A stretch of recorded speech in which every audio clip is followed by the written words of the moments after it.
Welcome to the Tech Egg. Don't get scrambled. Enjoy the video. You begin by positioning the watch face down on a soft cloth so the crystal is protected. This stabilizes the case while you work. Use a spring bar tool or a thin push pin and a magnifier to locate the small flange or slot where the spring bar sits.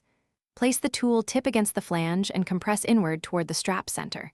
You will feel resistance. That's the spring tension.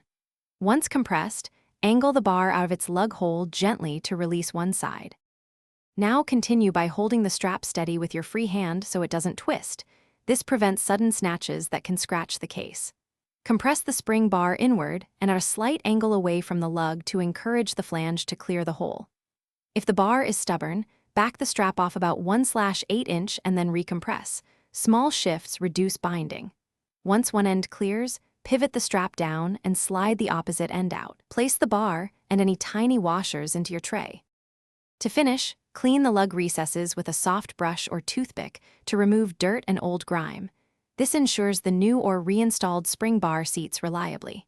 Inspect the bar for bends or worn ends and replace if necessary. When reattaching, compress and align the bar so it snaps into both lug holes. Check by gently tugging the strap.